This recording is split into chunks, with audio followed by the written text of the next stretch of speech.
Нан жок, жегенге нан жок.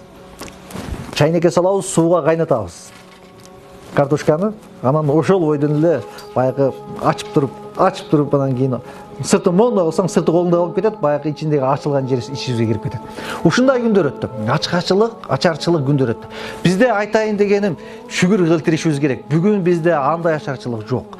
Бизде бүгүн туура арабызда кээ бир адамдарда болуп калышы мүмкүн, бирок анчалык деңгээлде көк бурчакты айлап жылдап жегенге анчалык даражага жете элекпиз. Айтайын дегеним, жашообузга ыраазы болуп жашашыбыз керек. Кудайга шүгүр, алхамдулилlah. О, жараткан ушунчалыгына шүгүр, барына шүгүр деп жашашыбыз керек. Ошондо жашообуз бакытка айланат. Анда эмесе мен кээ бир аяттарга, хадистерге токтола кетелик.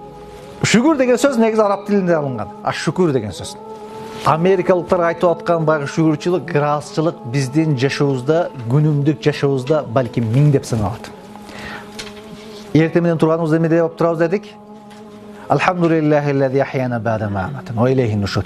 Эртең менен бети колуңузду жууп, көзгүдөн бир тиктегенде эмне деп айтасыз? О, жараткан, менин жүзүмдү кооз сулуу кылып жаратканда, менин кулкумун өзүмдү сулуу кылып жаратты, сага шүгүрлөр болсун деп айтасыз. Намазга турасыз, бир күндө канча фатиханы окуйсуз?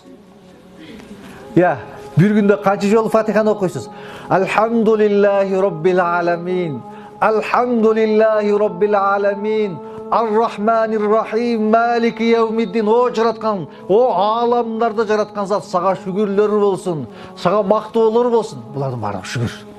Саждага барсаңыз, саждадан турганда, рүкүдө эмне деп айтабыз?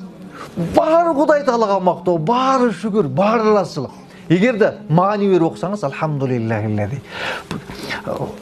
Кудай Таалага шүгүр. Жашооңузда дагы, рүкүңүздө, турганыңызда дагы, олтурганыңызда дагы, жатканыңызда дагы, үй бүлөңүз менен көрүшкөн үчүн бардык жерде шүгүр. Ошол биздеги баягы тартылуу мыйзамы деп коебузбу, тартуу күчү деп коебузбу, ошол нерсе биздин ибадаттарыбыздын баарында жатат.